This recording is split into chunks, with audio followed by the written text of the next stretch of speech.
Well, good morning, everyone. Nice to see you here, class, and nice to see that you have switched me on your computer at home if you're watching online.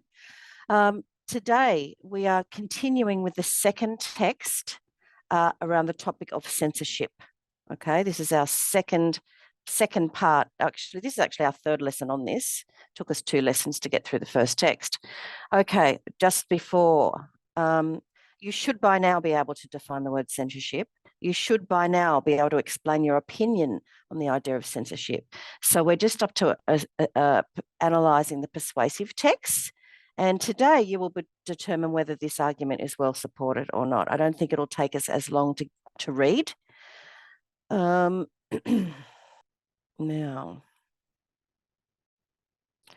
I don't think I got Simon on my... Simon, are you there? Or are you a figment of my imagination? Not there, Simon? Victor, are you there? Hello, hello. If you do this to me, I'm going to kick you out of the class and you'll have to come in again. Just future people. Okay. All right, let's keep going. Sorry for the interruption. All right, so then we've read this text about Pizzagate. Oh, there is a quiz. I'll put it up on the, if you want to practice a quiz on it, there is a quiz. I'll put the PowerPoint up now, today or this evening, so you can do that. Okay. So we have some keywords. Oh, I'm going to explain a new writer's technique called hyperbole. Has anyone heard of the word hyperbole before? Yes. Yes. Oh, do you know what it is? Does anyone know what it is? It's like exaggerated. Oh, good. Good. Yes, not hyperbole, as some people say, but hyperbole. But it's spelt hyperbole. So we're going to look at the main thesis and supporting evidence of text 2. We're going to evaluate which is best supported, as we do now every lesson. We're really up to the same things. Okay. Before we start, let's just look at some language. So the first one is that we will read in this text is, get my PowerPoints under control, beacon of light. You can see from the picture what a beacon of light is. We usually imagine it to be something high that we look up to that shows us the way when we are lost. So it's not one word, but it's I guess it's what's the word? I can't think. Anyway, it's an image. I guess it's metaphor. Well, it is a metaphor too. It is a metaphor. We often use it. Well, it is literal. It is literal too, Simon. I'm glad you came in the nick of time. So it is literal. That is a beacon of light. A lighthouse. You know what a lighthouse is? I don't. Oh, you have coastal areas. I don't know if you have lighthouses. They're very common in Europe. I guess the waters are rocky there. So the lighthouse is there, and they shine the light all night, so that ships can see when they're close to land, because there are rocks that are dangerous that could damage the ship. So it is a literal thing. A lighthouse is a beacon of light, but it is also a metaphor, meaning that it shows us the way. So we could consider our religious leaders beacons of light. We could see our best friends sometimes as beacons of light if we're struggling and they're helping us. Okay. Beacon of light. Wah, see the light power. Okay. The next word is biased. Now you should know the word biased. Sometimes I have students spelling it B-I-A-S-T, because in English, when we say an ED, it sounds like a T. Biased. I'm saying biased. It's too hard to say, but it sounds like a T, so it's very confusing when we use EDs. So bias or biased. This text has a bias, or the author of this text is biased. What does biased mean? I think favoring. Okay.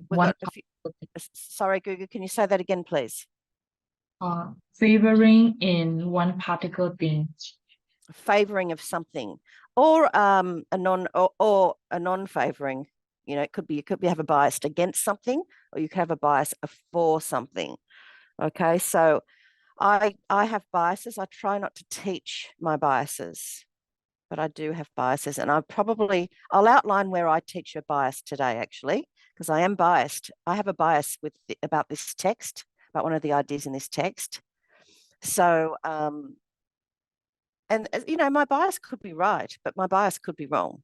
So I'll let you know when I'm being biased today, so you can take extra care to think about what I say. Is she on the right track or is she not? Okay. So that's one thing that you need to be really careful of when you're reading in the exam. Is the author biased in any way? That's why it's also always good to look for the author and where they're from. So, for example, in the animal rights, if we were being really smart, in the animal rights essay, we could have said that Peter Newkirk had a bias, therefore her evidence wasn't real, because she was only going to believe that because she works for animals. She's a vegetarian. Of course, she's going to say that. Okay, there was a bias there, but I wasn't ready to teach you it at that stage. So we do have to be aware of biases in writing. They're hard to pick up because they're often cultural. So therefore, it's more difficult for you and sometimes me, because I'm not an American, to get through. Excuse me. Sorry, online students, I had to stop and cough. Okay, next text. Fathomable, unfathomable. So what is the opposite of unfathomable? Understandable, intelligible, measurable. So if it's unfathomable, it's sort of like impossible to understand. Okay, it is unfathomable to me that Americans want to re-elect Trump as a president. It's unfathomable. I can't understand it. It's beyond my comprehension. I snuck in a bit of bias there because clearly I'm not impressed by President Trump or ex-President Trump. But I'm just using it as a teaching point. So it's unfathomable that to think that Burma could keep going the way it is, you know, because things are falling apart. No schools are running. It's unfathomable. It's hard to understand. It's hard to work it out. Okay, unfathomable. So it's a bit of an old-fashioned word, but the GED RLA tests have old-fashioned words. Okay, so treason. Can someone tell me what treason means? Betraying the country. When you betray the country. Yes. So, and or the king or queen, the leaders, when you betray the leaders of the country. So it could be a politician, it could be a king or a queen, or it could be, you know, when in the last text where we looked at the leaked emails that caused Pizzagate, the leaked emails from a White House, that person leaked private documents against the country. So that means that they could have been charged with treason because they leaked the documents. Okay, so when you betray your country, you probably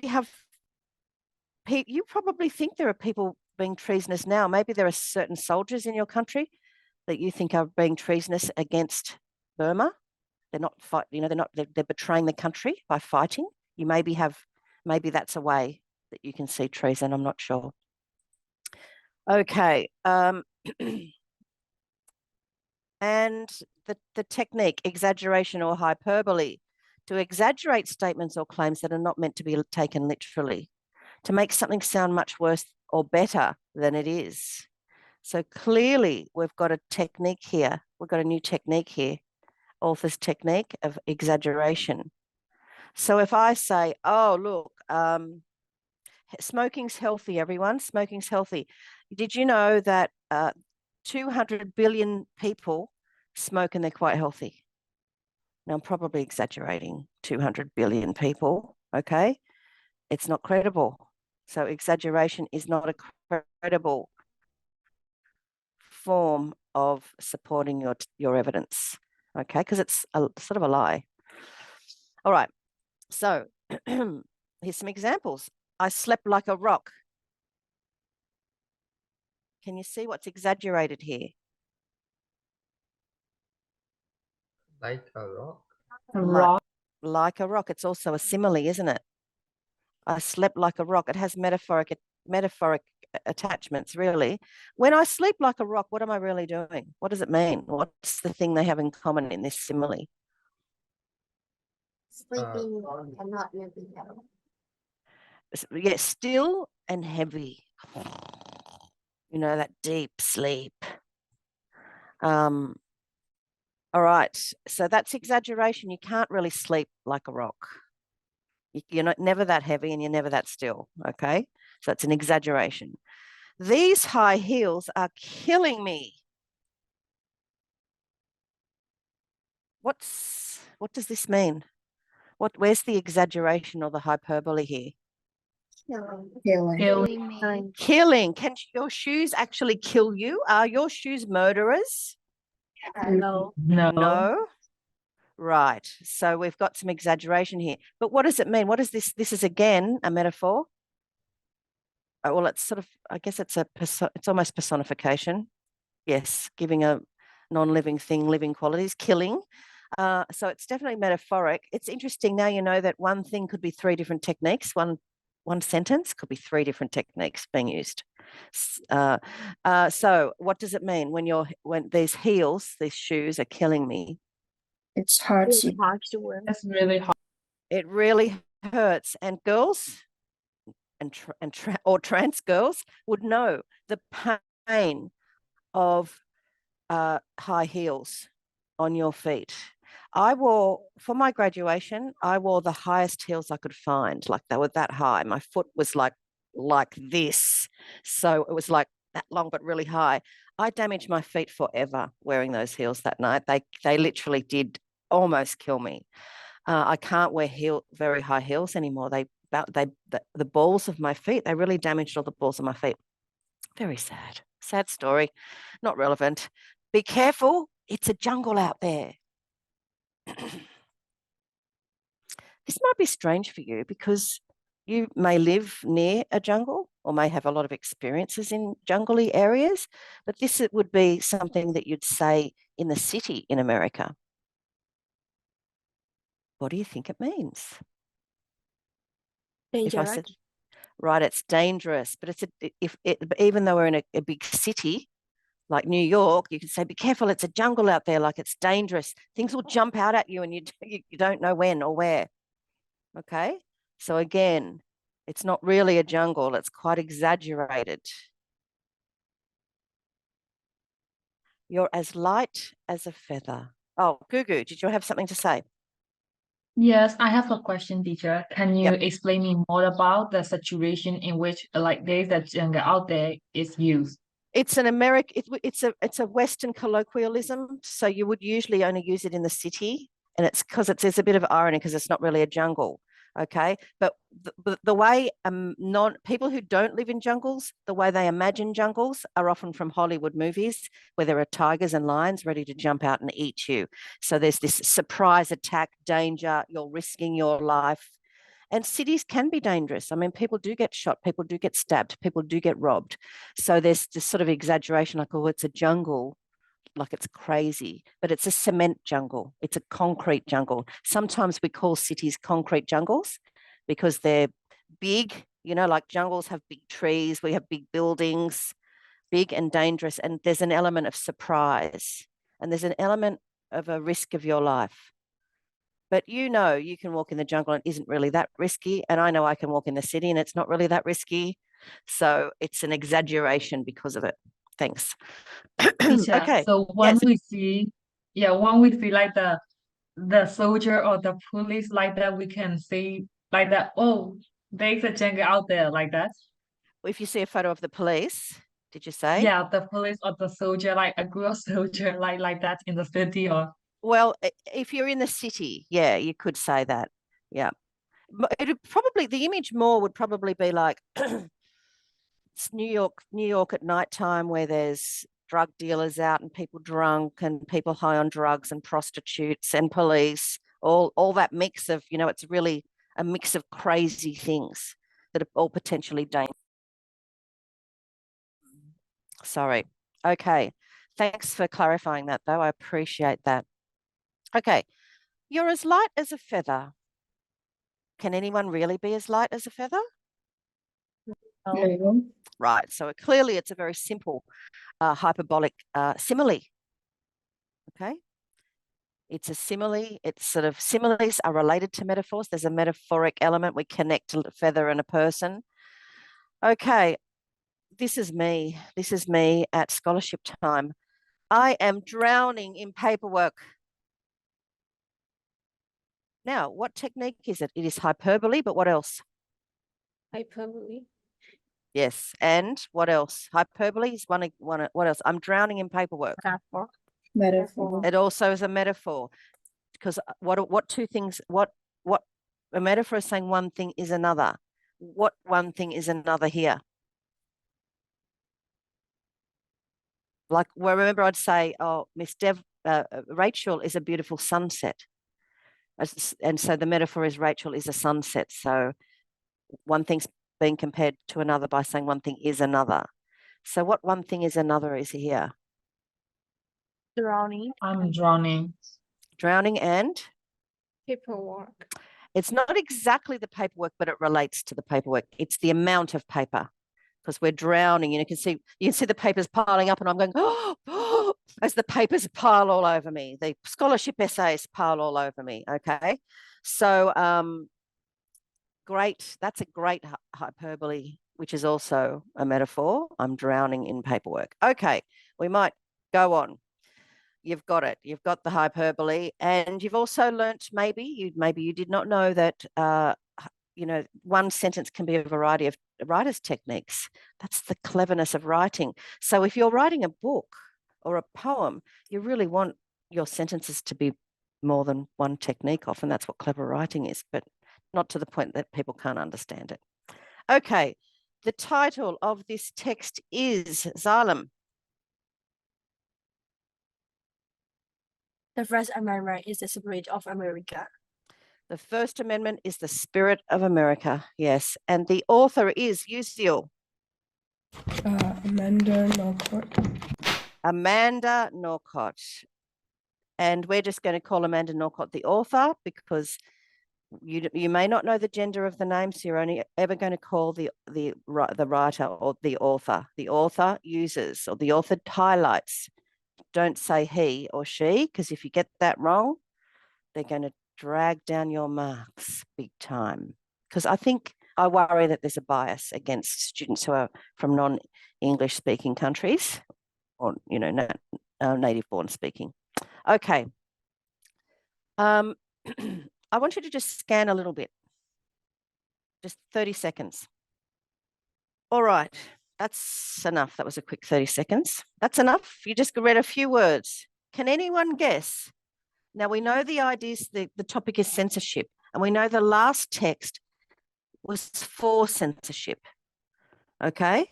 So you would have to know that I'd give you a text that was against censorship. All right? But what do you think her argument's going to be? What do you think her thesis is going to be? Censorship is bad because what? Opposing the censorship. Say that again, please. I think the purpose is opposing the censorship. Yes. And what do you think why? What's their claim? Because the author claimed that the First Amendment, the freedom of speech, is like the beacon of light for many nations. So it makes the American the most free people in the world. So that's why. Very good. That was very quick and deep understanding for short reading. Okay, so their claim is that the First Amendment rights are the most important things in America, which many Americans do believe. I have no opinion on that at all. I'm completely unbiased, because I don't really know how those amendments work in their country, and being a non-American, so I can be non-biased in that part anyway. However, there's parts of this I really don't like, this text. Okay. The First Amendment is the spirit of America. What do you think spirit? I mean, there's power in the titles. What do you think the spirit of America? What does that mean, spirit of America? Maybe the desire of the freedom. Yes, it's about that freedom, the spirit of freedom that is in America, because it's a democratic country. Because Americans love democracy. They love it so much they start wars in other countries in the name of democracy to make a country democracy. They went to Vietnam in the name of democracy. Okay, to stop communism coming through Southeast Asia. Well, that's one reason why they say they went there. Okay, so it is so that idea of democracy and those freedoms that democratic political organisations create for people. Well, there's an appearance of freedom. I don't know if every person in a democratic country feels free, though. Okay. America is the greatest nation in the world, and our First Amendment right of freedom of speech is a beacon of light for many other nations suffering under the darkness of oppression. Whew, this is a big sentence. Does anyone have any comments on this first sentence? Yes, I think it is opinion sentence, and like he do something like it could be that for other people view it is not like a greatest and country as well, could be like that. Oh yeah. Yes, I was wondering how you felt when you read America is the greatest nation in the world, because maybe you think Burma is, like who says America's the greatest nation in the world? I don't, but maybe that's my bias. Maybe, well, I don't think my country's the greatest nation in the world. I think it's pretty good, but I don't know if there is a greatest nation in the world. Actually, I can't think of one. I see complexities and problems with all countries. There's some beauty in every country, geographical, culturally. So instantly, like pray, I'm like, nah. That's my response. Like, no, I don't think I like this. Okay. So could we say that the author is biased? Yes. It sounds like it. The greatest nation, this is us. We're the greatest nation. Okay. So it sounds like there's probably going to be bias here. Is it factual? Is America considered the greatest nation on the earth? No. No. So this instantly starts off with a grand statement, a strong, powerful statement of what? It's not factual. So what is it? An exaggeration. Oh, yes, it could be considered exaggeration. What else? Personal opinion. Personal opinion. Subjective personal opinion. It's not a good way to start a logical argument, right? So now we know where we're heading. We can tell that from the first few lines. Okay, let's have a look at the language though. Our First Amendment right of freedom of speech. So there's lots of First Amendments. In the First Amendment document, there are lots of amendments, I believe. Is that true? It's not just about freedom of speech. It's about isn't it about things like you can't search people's houses and without legal authority. Yeah, there are 13 of them, if I remember correctly. Great. I just wanted someone to yell out something factual like that. We'll say around about 13 if we're not 100% sure. Okay, so our First Amendment right of freedom of speech, so we're focusing on this one amendment, is a beacon of light for many other nations. How can freedom of speech be a beacon of light? Like you can say whatever you want without any consequences. Yes, and why would that be a beacon of light for other nations? Because other nations, citizens cannot speak freely like them. Right. So other nations look to America, or maybe not other nations, but other people look to America like, oh, wouldn't it be great to live in a country where we could do that? It's a beacon of light, like, oh, that's the way, that's the right way a country should go. Like it's a leader. Okay, it's a beacon of light because they have freedom of speech. Suffering, as so many other nations, suffering under the darkness of oppression. What is oppression? Lack of human rights. A lack of human rights is a nice way of explaining it. Thank you. When you are squashed down, your powers are taken away. So for people, And maybe you might feel like you're one of them, maybe not, I don't know. But for people who feel like they have no freedoms, maybe America is a beacon of light. If people are suffering under oppression, it certainly appeals to me, the freedom of speech. Okay. But I think I've said this before, but I'll say it again. Freedom of speech is misunderstood in America. It doesn't mean you can say things publicly about someone else. You know, it doesn't mean that I can say, oh, let me tell you the truth about Prey, and then make up all these stories about how horrible he is, because I have the right to say what I want. The freedom of speech is about the right to complain against government, to petition against government, okay, to challenge government. It's not really about your freedom of rights to say whether Black people are good or not. That is not part of your freedom of speech, right? That's hate speech if you're, biased against African Americans. Okay. Do you think there are many nations suffering under the darkness of oppression? Okay. So you think that's a fair statement? I haven't really thought about it. There's lots of democratic countries, but there are lots of countries where the people are being oppressed for sure.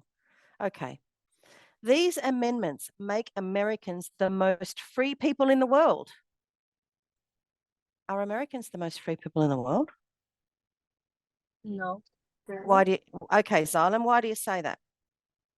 When we studied like social studies, we got like, although they are given as the citizens or of that, they are not getting their own rights, like black codes or like the thing, or women rights or like that. Right. So minority groups aren't free. Minority groups are still being oppressed by systemic racism. Women are oppressed still by systemic misogyny, although it's improving a little bit for some women, probably white women. Okay, so I mean, it's just interesting to think. We're getting an insight into the author's mind. Like, this is what this author believes, that the amendments make Americans the most free people in the world. Well, I would question that. I'm not sure if that's true, because I know that there are lots of people in America that don't feel free. These amendments completely capture the supreme spirit of America. What does supreme mean? Highest. Yeah, the highest, the absolute best. Okay, Sun wrote an essay that was supreme. I don't know why in America, when you order, well, in Australia, actually, when you order a pizza and you want everything on it, just everything, it's called a supreme pizza because it's got everything on it. The supreme spirit of America and the American people. Let's read this again. These amendments make America the most free people in the world. These amendments completely capture the supreme spirit of America and the American people. When someone talks about their country in such strong and elated terms of superiority, there's a word for that. Do you know what it is? It makes people do things. You would know the word. You know the word patriotism? Have you heard the word patriotism? You're a patriot. You love your country. Have you heard that Yes. word before? Yeah. Some people are Yes. looking a bit, okay, some people have heard it. Here's where my bias comes in. I'll just write the word in the chat box, patriotism. To love your country, I think, could be a good thing, okay? When we love our country, do good things for our country. So I love Thailand, so I make sure I recycle my plastic bottles and, minimize harm to the environment. I don't put oil in the water because it'll kill the fish. Because I do that because I love the country. Well, I love the planet, really. But patriotism can be a dangerous thing. I don't like patriotism, but I'm biased. Okay, this is my feelings.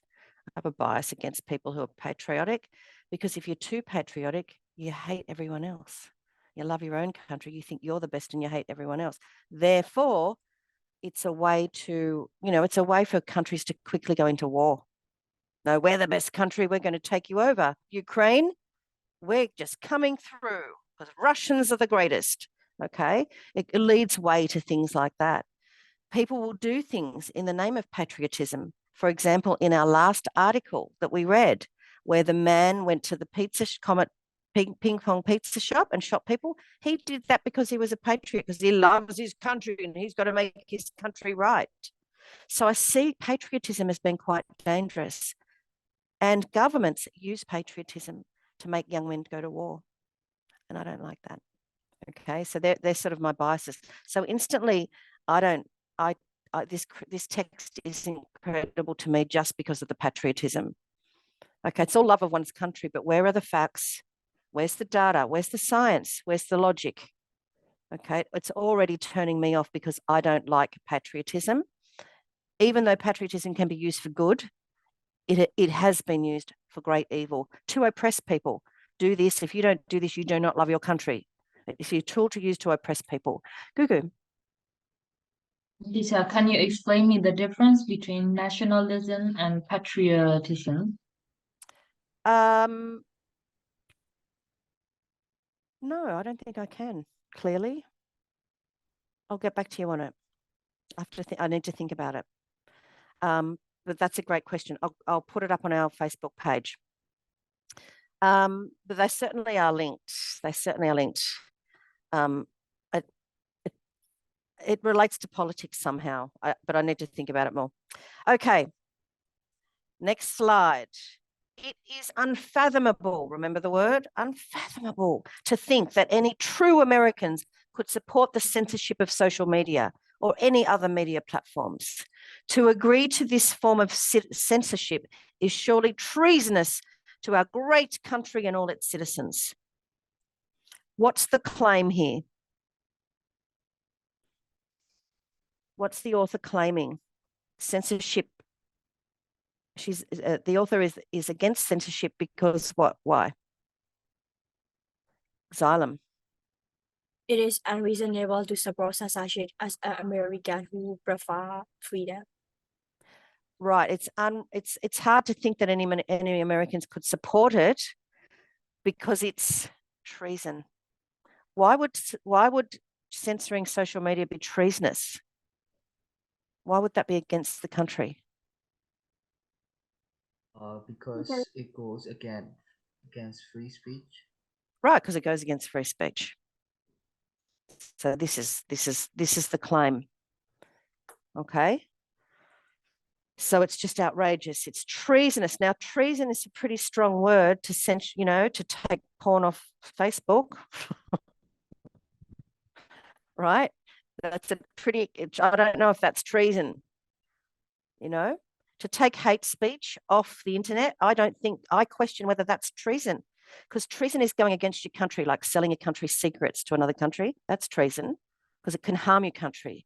But taking porn off the internet, I can't see that as treason. Okay? Treason is a very serious act that can cause great harm to your country or your government. And if your government's harmed, then your country is harmed. Okay? So, is this a realistic claim? Let me ask it again. Saying that censoring social media is treasonous, do you think that's a fair claim? Do you think it's treasonous to censor a bit of social media? You're all looking like you're not listening. Nod No, your it's head in just- agreement. Yep. No, it's just a bit hard to say because of it could be good and it could be bad depending on the situation, I guess. Right. I guess it depends on what content is going to be censored. Yes, yes, Yeah, because social media and media platforms are like news in nowadays. If you try to censorship and change Mhm. what the actual meanings, it could Mhm. be dangerous in a It way. could. You're So right. Okay. I don't think I don't think the author's talking about that though. So I'm making an assumption that the author is talking about things like hate speech, which I think it would be treasonous to let, or not treasonous, but I think the author's talking about smaller things, but all right. Thanks for bringing that up, Simon. Let's look into this a little bit more. Firstly, let me just check the time. Firstly, if we let the erosion of our First Amendment rights, do you know what the word erosion means? When you erode Yes. something? Yes, Oh, yes. there's a few people do, a few people don't. So if you erode something, it's wearing it down. So for example, when I'm 90, if you look at my teeth, they won't be as sharp. They've been eroded by food over the years and me crunching my jaw. If you look at a beach, the water will erode the beach and take the sand. If the environment or the ecology is wrong, it'll erode the sand away and cause problems. So it's got to do with the wearing out of. So if we let the erosion of our First Amendment rights, so if we're going to start attacking the First Amendment rights and changing them, the author's saying that's eroding them. Okay, it's destroying the First Amendment rights. It will send a message that all amendment rights need to be attacked and rethought. What's the claim?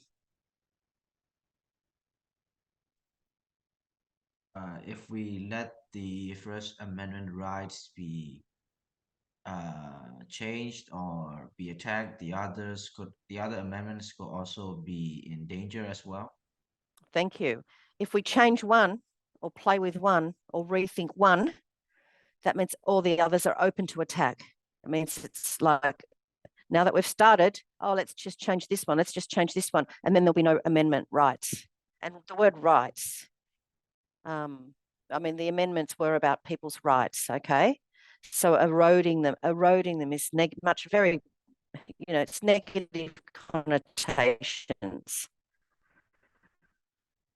Okay. All right. It is actually break time. I'm going to give you 5 minutes. So come back at 11:20. Have a stretch. It's time to come back. I hope you had a meditation, a toilet break, a stretch. Why is my internet unstable? Okay, Simon, can you hear me? Yes, I can hear you. Okay, if it gets if I start to get funny, can you wave at me? Because my internet just popped up saying it wasn't good. Okay, let's get back to this text. All right, so we're talking about, firstly, if we let the erosion of the First Amendment rights, it will send a message that all amendment rights need to be attacked and rethought. There's a technique here. What's she trying to do? What's the author trying to do to the reader? Xylem? Make them aware of their consequences. I do think they want to make them aware, okay, about their rights. But this part, that the amendment rights need to be attacked and rethought. Heather, what do you think?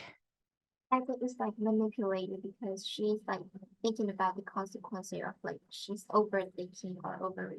I was saying. Very clever. It's manipulative emotionally. So what's the technique? Persuasive. It's persuasive through emotion. It's emotive. I'm sure I've talked to you about emotive language that makes the reader respond with an emotion. And this emotion would be, oh, no, we can't let our rights be attacked. Okay. These nationalistic texts or these patriotic texts manipulate people. Oh, I love my country. Therefore, I must be angry about this, or I must be frightened about this. We've got to do something about this. When people are emotional, we know, because writing's the same, when people are emotional, they are not logical. All right. When we're not logical, we make mistakes. We don't do good.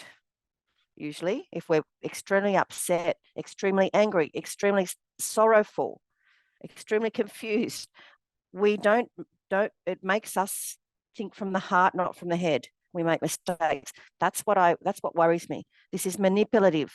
This is persuasive, and it would work. Maybe not to you because you're not Americans. All right. but it would work on some people. So this manipulative text is dangerous, I think, because I'm not sure if what they're saying is exactly right. Well, let's keep going and see. They will want to take away our rights to bear arms. And the next minute they'll be bursting into our houses to search and seize what they like. Can someone tell me what the author's saying there? Talking about other amendments. Okay, now they're bringing in other amendments. Yes, so if we attack this one, freedom of speech, then we'll be attacking this one and this one, okay? Is that true? Do we know that's going to happen? Can we? No, of course we can't. Okay, not logical. Again, this is an example of a logical fallacy. I did mention to you ages ago, logical fallacies are, there's a lot of them. There's a lot of different types of logical fallacies, and you can research them. There's lots of little video lessons on YouTube about logical fallacies. Not necessary for this, but I really enjoyed researching them. I wasn't taught these when I was at school. We didn't teach this, logical fallacies, but this is the slippery slope fallacy. It's called I'll just put it in the chat box, the slippery slope fallacy.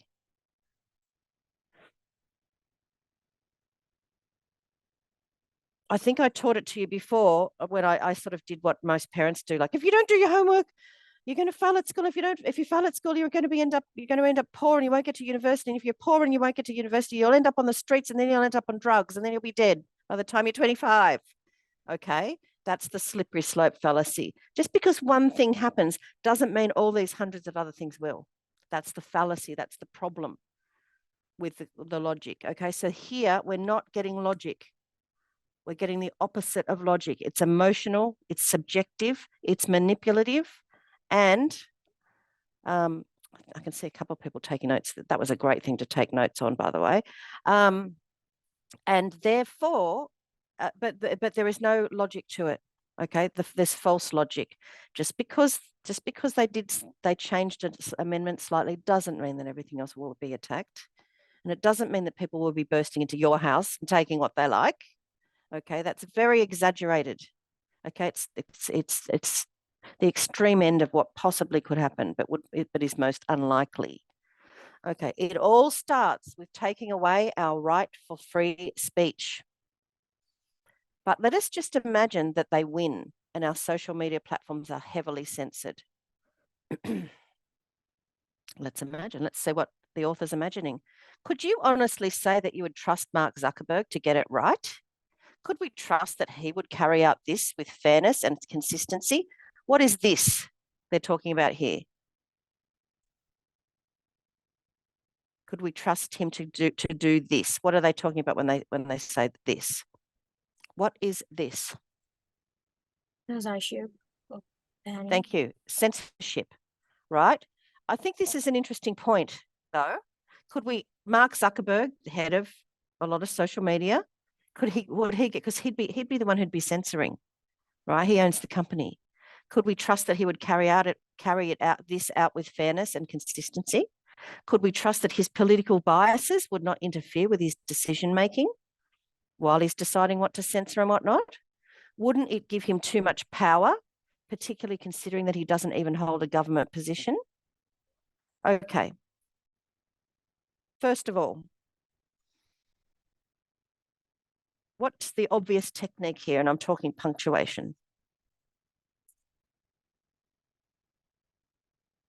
Rhetorical. Rhetorical question. Right. I hear a chorus of rhetorical questions. Yes, rhetorical questions to make the reader think.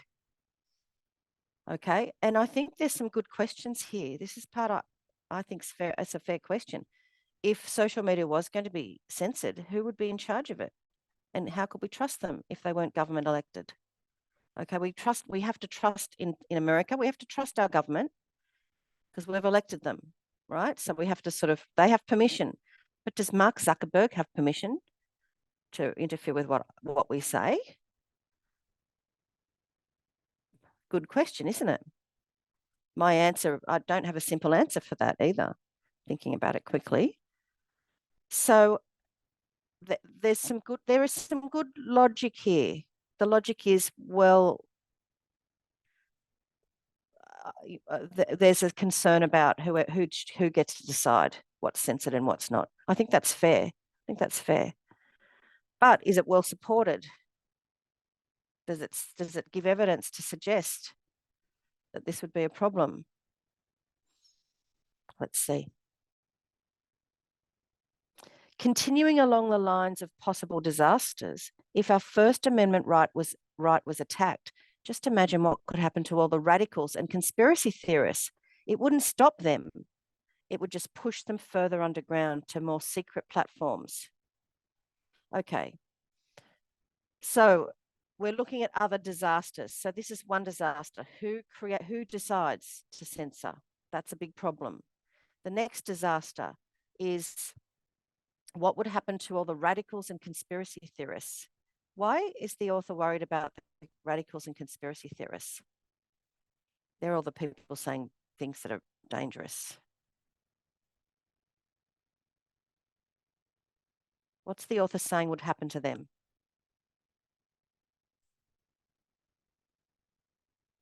They will lose their freedom of speech. Well, they'd lose their freedom of speech. Now, we don't mind if bad people lose their freedom of speech, really. Well, I don't. But, well, I do believe that everyone has a right to freedom of speech in terms of the government.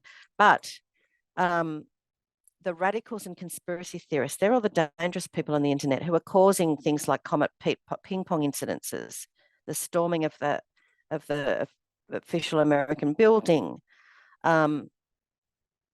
So these people, what's it saying would happen to them? It wouldn't stop them. It would just push them further underground to more secret platforms. So what is it saying? What would happen to all the crazy people or the bad people? They will continue to like discuss in a not well-known social media, so like it's Right. harder to know what they are discussing. Thanks, Victor. Yes, it's going to push them to other secret platforms. There are other platforms that exist where you can say, at the moment, we cannot do hate speech on Facebook. It is censored. Okay. There are other platforms that aren't censored at the moment. There's the dark net. Who knows what's going on? We know terrible things are going on in the dark net. I don't know personally. So so the point is, if these people go somewhere else, is that a problem? Could that be a problem for us? If all these people who are saying things that are potentially dangerous, or they're going to storm Capitol Hill, they're going to have a protest and try and get into the White House. What's the problem with that? What is the author saying is a problem with that? If we cannot see what they are freely discussing, then we are left powerless if they choose to do something dangerous or unlawful. What's the point? The people are discussing in there secretly in the secret platform, so we can't even know what are they discussing, so we can't even report it to the police or anything. Right. If we don't know what they're doing and what they're talking about, that's a problem too, because they're going to keep doing it. Just because we censor doesn't mean people stop doing it. Just because we censor porn doesn't mean people don't watch porn. Just because we censor hate speech doesn't mean people don't do hate speech. Okay, so there's a logic here. So if they are censored, then they're not going to stop doing it. They're just going to be pushed underground, and that's dangerous. Okay, but is there any proof? I mean, it's logical. It is logical, but is there proof in that paragraph that would happen? Is there proof in that paragraph that this would be very dangerous to the country? No, so it's missing the evidence. The logic's good. I think the logic's pretty good. And I like the logic of the first one too, that, if someone's going to censor it, who would? And do we trust them? Are they going to do it right, or are they going to be biased? Are they going to use it just to manipulate us in another way? But there's just no evidence to support the claims. Okay? But I think it's logical. If the essay question was which was the most logical, this would be a difficult one to decide. but because the question is which is the best supported, we've got some problems here. But I don't personally, I don't like the way this person's going about their writing, but there is some, I can see some logic there. Okay, censoring our right to free speech harms us as a nation and as the leader of the free world. So the author's claiming that America is the leader of the free world. Do you think America is the leader of the free world? I think that maybe they think they're the leader of the free world, but yeah, I don't know. I'm sure lots of Australians think they're doing a great job leading the free world. I'm sure there's a lot of British people thinking that they've done a great job leading the free world. Okay. We deserve our right to free speech. We deserve the right to express our disagreement with government action. Taking it away would simply render us powerless. So there's the main point at the end. It is bad for censorship is bad for the country because why? It can leave the country powerless. Right, it can leave the country powerless. In what ways was she saying that it would make us powerless? So this is the critical thinking part of the class, by the way. This is it. This is the hardest question I'm going to ask. So see if you can think about it. The author's saying that censorship would make America powerless. There's two ways that it makes America powerless. What are the ways?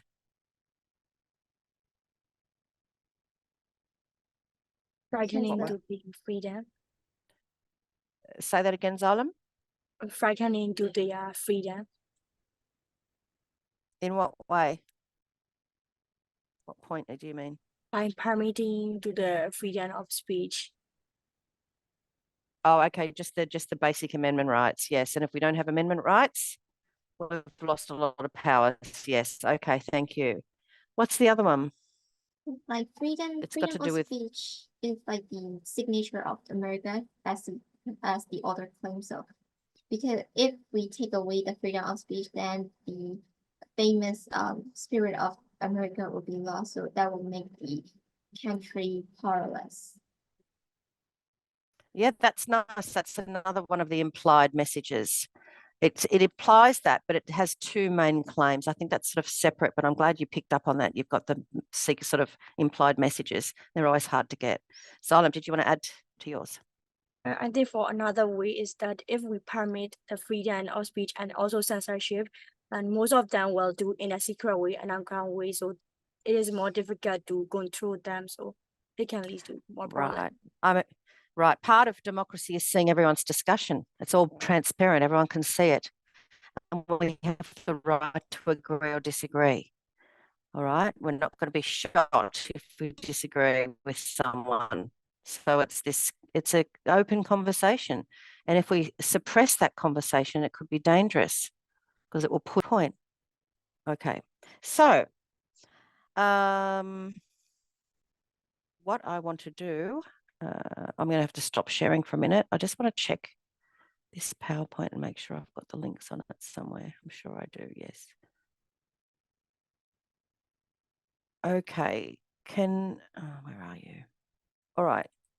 Can you just check on that link and see if it's got the second text on it? I'm not sure if it does. Does it have this text on it? No. No? Yes, I think I can see. Yes. Text too. Yes, I can see. Oh, There are okay. two texts. Okay, well, that's good. So what I want you to do is to go into groups and discuss. Clearly, this is going to be the text that we say isn't the best supported. Okay, the other text has quite a few supporting evidences. This one has good logic, but is manipulative, patriotic, and doesn't have a lot of supporting evidence. Okay, so what you need to do is you need to work out. We talked about the two ways that we talk about the first text last lesson, but in terms of this text, when you're doing Steve Teal, what techniques would you attack it on? Okay, you need to attack it on some things. So I want you to go into groups, and I'll give you. Let me just get rid of that. How many people we have? 15. I have 5 groups. Why can't I break out rooms? Okay. Options.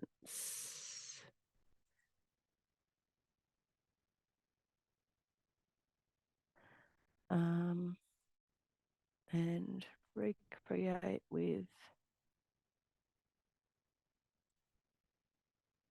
Okay, I'll put you into rooms. Someone can share the link. So you've got the text in front of you. And I want you to talk about what 2 techniques would you attack that text on? It is not good enough because the author uses something. Okay, I want you to find 2 techniques. You've got about 7 minutes. So if you can find more than 2 techniques, that would be awesome. Okay, so I'll see you in 7 minutes. I'll open up the rooms now. Oh, does anyone have any questions? You all know what to do. Okay, I'll open the rooms now and talk to the students online. Okay, so online students, you need to do the same thing. I need you to go through the text and to go through the text and look and see what there would you attack, what techniques would you attack for your Steve Teal paragraphs. You need to find 2. Okay, so subjective opinion is 1, but can you find another? It's a bit tricky. So I'll wait for our group to get back and you can listen to their ideas, but you can pause the video now and have a think for yourself.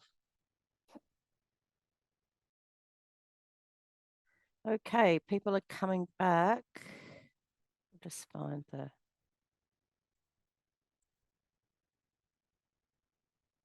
All right, everyone's back. Super, except I think, oh, April, you got back in. Where is April here? Okay. No, April hasn't made it back. She's had problems with the connections. Okay, so I'm interested in what you guys had to say. Did you have enough time? Okay. Yes. Yes. Okay, a few nods. That's good. All right. Group 1 had Maria in it. Who's speaking for Maria's group? So this is a long, awkward pause for people watching the video. No one wants to speak. We haven't choose a speaker. Okay, well, Yes. maybe Maria, you better speak, and maybe someone else can help you. If you Yes. okay, somebody else can come in. So can you remember what your group talked about? Yeah, we talk about the techniques being used in text too. It used a lot of like hyperbole, and also the other use the technique of rhetorical questions, but it doesn't provide any scientific data, and it mainly use his own subjective opinions and prediction. Oh, I like that. Okay. I'm worried about something though. I always worry about this, but you guys are advanced, so I think you can manage it. I wouldn't want you to say the author didn't, the author hasn't supported their text well because they use rhetorical questions. Okay. I want you to say rhetorical questions because it shows the marker you know a lot about writing. All right. But you need to say, but you need to attack those as rhetorical questions. There were plenty of logical rhetorical questions, yet there was still no evidence to base them up. Okay, that's the way you talk about it. All right, you can't just say, oh, it wasn't the best supported text because the author used rhetorical questions. You need to explain why that isn't still the best supported. It just makes you look smarter. The more techniques, if you can drop in the word manipulative or patriotic in this essay, it's just going to make you look smarter. We're just starting to get our strategies better. Okay. Did anyone else from Maria's group have anything else to add to that?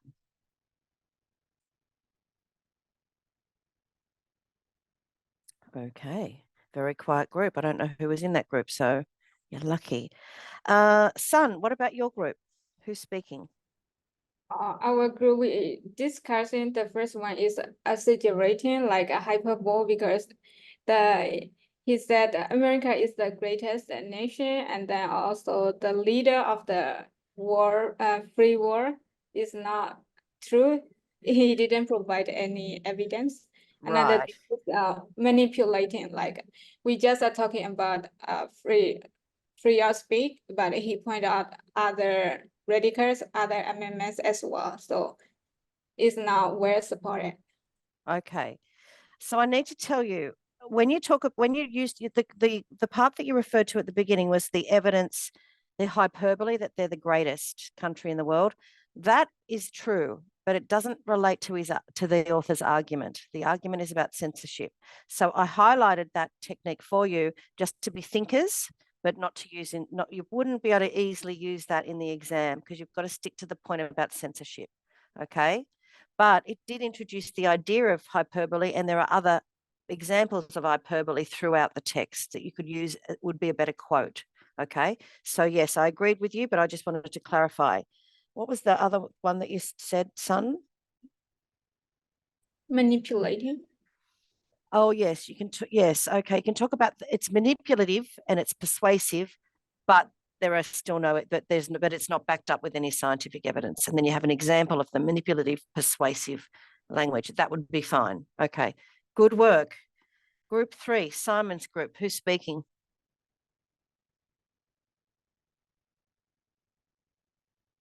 I guess that's you, Simon. Yep. Yeah, I guess I'm gonna say. Firstly, we discussed the author's lack of evidence to support their claim.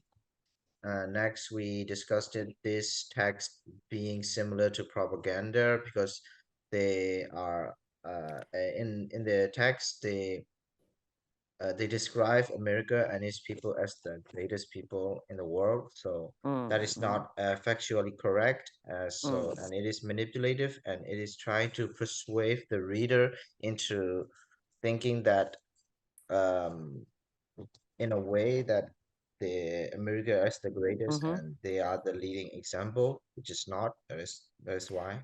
Okay, if you were going to use that, you'd really have to talk about how that is incredible. Being manipulative and being persuasive, although powerful, is not credible in a logical argument, and therefore it's not because there is no evidence. Okay, there's a lot of, but there is some logic there. There is some logic within there, but it's never substantiated. It's never supported. Okay, did you have anything else to say, Simon? No, that's it, I think. Okay, well done. And Victor's group. So for us, we discussed that the author uses a lot of speculations without any concrete evidence backing them up.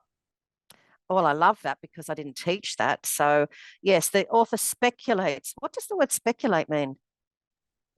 It's like a prediction that could or could not happen. Right. It's yes, a beautiful word for essay writing. The author speculates rather than it's a speculative argument rather than an evidence-based argument. Wow, I hope you wrote that down. It's a speculative argument rather than an evidence-based argument. That would be a great part of a paragraph. 10 points to whoever came up with that one. Okay, yes, Victor, what else? So for that technique, we can use the conspiracy theorist one as an example. Like there's no evidence that it is stating that those people will move to like underground website or stuff like that. Right, yeah. They're saying it as an argument like it's evidence, but it's no evidence because there's no support for it. Yeah, good. That's okay. There's been some really good thinking happening in this group. What else, Victor? I'm not sure about this next one. It's about the Mark Zuckerberg one. So if like even if censorship happens, like is he really gonna be the one making the censorship? I mean, he is the CEO, but like I'm not sure. That's why I didn't say this as an example for the first one. But I think somehow we can use that one. I agree. I agree with you. You were almost there because in reality, if you know how governments work, it wouldn't be Mark Zuckerberg. It'd be the government giving Mark Zuckerberg guidelines to follow, right? So that's why it's manipulative because it's getting people to think that Mark Zuckerberg's in charge. He wouldn't be. That doesn't happen. You know, the government makes laws and they might make laws about education. They pass it down to the teachers. They make laws about the road rules. They pass it on to the police. Okay, so it wouldn't be. That's another manipulative element. Very clever. Very clever. Okay. So there's a range, every group, really, there's been a range of ideas here that you could put in your STEEL paragraph to attack this text, to talk, to discuss or argue that it is not the best supported case. Okay. And some people have come up with some really clever things. Next week, next lesson, we're going to write it. But I want to write it in class. I want to give you time to write it in class, and I want to look at some samples of what people are doing to inspire you. Okay. And then if you don't get it finished in class, then you'll have a week to hand it in. Okay. So does anyone have any questions or comments? About the last week, you said you were gonna post a recording, but I cannot find it. No, I couldn't post a recording because I had to record it to the cloud. Yeah, I think that's what happened. I do, it's very rare that I post a recording, that's if it goes onto my computer, but Beam makes me record these to go to their cloud, not mine. So I lose control of it. So, yeah, I don't know if you're going to be able to get access to it. You might have to work out the first text.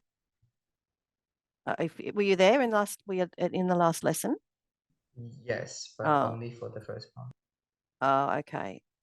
Oh, is that because, that's because I had was that the lesson where I had my electricity you went had down? the electricity went down. Okay. Yes, so I've got to find it. All right. I'm going to Beam after this, so I will talk to someone in Beam about getting a copy of that video. But I think the person that I need isn't there today, but I'll do my best to hunt it up. Thank you for reminding me. Good. You've done some good work this lesson, Victor. Any other questions or comments? All right. Well, I'll leave it there. I'll see you next week, and we'll talk about writing the essay before. I don't want to just make you write the essay. I want to play with some ideas first together. This time I'll be looking for really high order thinking. I want you to be more clever than you've ever been in your essays, but I want to play with that in a lesson before I send you off to write them. Okay. So I think I see you this Monday. I think I see you this Monday for the CYLD program. But in the meantime, have a great few days. Okay. Bye. Bye, Teacher. teacher. Have a good day. See you. Yeah, you have a great day too. Bye.